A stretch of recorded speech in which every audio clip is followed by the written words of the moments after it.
We were the first ones to ever release a full expansion pack on Xbox, back when we did it for Morrowind. All the DLC stuff we did on Xbox 360, we were sort of the guinea pigs for that, and introducing people to the idea of paying content, which went over really well with our first one. That's amazing. I mentioned the horse arm. So I think for those reasons we are, we're certainly well known on the Xbox, but we obviously have our roots in the PC community. Huge modding following still, and so we're very pleased to continue, bringing great games to that PC audience, and we do very well for ourselves on PS3 as well. So, our mantra has always been, look, we're going to make the game we want to make, and we'll put it out on as many platforms as can support it. If there was some small device you could slide in your pocket that could run Skyrim like we built it, we put it out on that too. Like we don't care. We go through all the trouble to make this game. We want as many people as possible to play it. It's interesting you mentioned DLC because, as you said, you've done the very, very smallest of DLC in the shape of horse armor, and you've done massive, substantial bits like Shivering Isles for Oblivion, and then obviously with Fallout, you kind of moved into a kind of routine of sort of similarly sized expansions. Mm-hmm. Do you think you found the sweet spot for sort of duration of DLC? I don't know. I mean, in one respect, everything we've done has done well. Including the much maligned horse armor. I swear to you, I don't have the report in front of me, but somebody bought horse armor yet. Like multiple people bought horse armor yesterday for some inexplicable reason. It happened, I promise. So that sold, and Shivering Isles sold, and everything we did for Fallout 3 sold. So it's sort of clear that to us that what matters most is value. And whether it's value at the $10 or £10 price point or £5 or whatever it is. So long as it's a good value, people will like it and buy it. And really what we try and find the sweet spot for is what does it cost, what do they get, and not often talked about, but kind of important for us is how long will it take us to get it out? Because, we do have a sense of wanting to get stuff out to people before, as John, you were saying, people still play this game and play it a lot, but we don't want them having to wait forever to get something, so we try and sort of find the right mix of time and expense and content that works, and what that formula will be down the road. I can't say for sure today. So would it be? I'm not entirely sure of the business model behind DLC. Clearly it's all numbers based, and we don't get to see that kind of thing. But do you think there's an argument for games like Skyrim and Oblivion and these kind of huge RPGs to actually produce DLC for a kind of much longer period of time? I mean, because most shooters come out and you get a few map packs and things, and after about 6 months, the assumption seems to be, people are done, they've traded it in, they're going to get something else. But Elder Scrolls games, people play them forever. I get the impression if you brought out some Oblivion DLC right now, it would be quite popular. I mean, potentially, although you also have to keep in mind, we're doing two things. We're catering to an audience that clearly wants this content, but that does take resources. It takes a not insignificant amount of work on the part of people on the team, artists, designers, programmers, whatever, to make this content. And at some point, you want to bring them on to or move them on to the big thing that you're working on next. So while we were doing, for example, Fallout 3 DLC, we were working on Skyrim, and so at some point you sort of say, like, hey, those guys are really talented, and I have a bunch of stuff over here to build in Skyrim, so can we maybe get them to stop doing stuff over there and come over here and help us make this massive game? So, there is a point at which you sort of switch them off of one thing and say, okay, it's time to get on to the next big project we're working on. One thing I've always been impressed by with, particularly with the Fallout 3 DLC, is that you're talking about artists. You've always kind of gone for a slightly different visual style, a different theme for each of those areas. I mean, like the first one was kind of a simulation in Alaska. Then there was the pit, which was all kind of orange skies and sort of Blade Runner industrial style. Point Lookout was a kind of misty sort of swampy. Yep. Yeah, and I mean, is that like?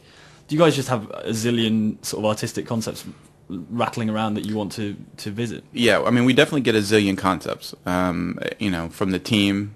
Some of them end up being, ideas that get pulled in to respond to stuff we hear out in the fan community. But, we have a lot of smart, creative people who have a lot of ideas, and not all of it ever makes it into the base game. And so there is a lot of that stuff that we vet internally and figure out what we want to do, and there is a lot of thought given to making sure that it doesn't all look and feel exactly the same as the thing that you've been playing and playing and playing, because people do want, something new and something different. Does the fact that they feel sort of discreet mean there's more room for experimentation? You can kind of say, well, okay, if people hate this, at the very least, it's only 4 hours and it's optional.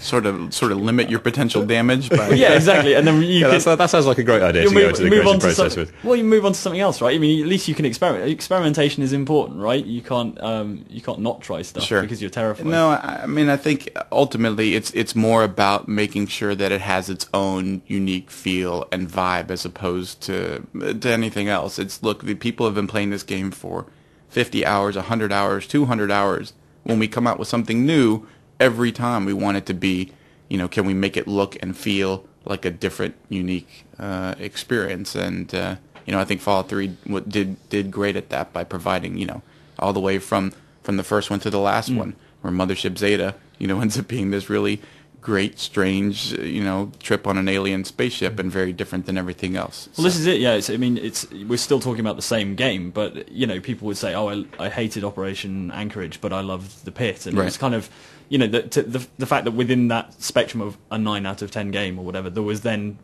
people liked some DLC and didn't like the other stuff. Yeah, it's impressive.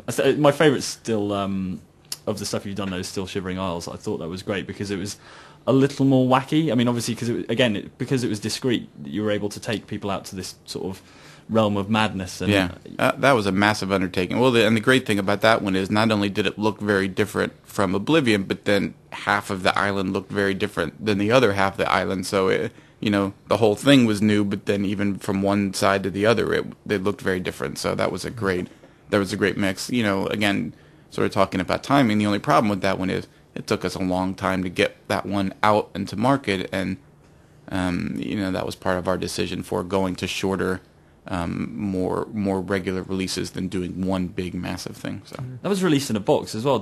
How did it compare in terms of sales from like DLC to the box copy? Did it sell more of the box copy? I think it probably all comes out in the wash about the same. I mean, we put the Fallout 3 ones out in boxes as well as sort of dual packs, and so I think I've never actually gone back to look. We compared digital to digital, Oblivion to Fallout, and it all is about the same, taking into account the fact, the number of users has grown, the console has grown, but they all do really well. So I look at the sales numbers, my boss is happy, and we're happy, so.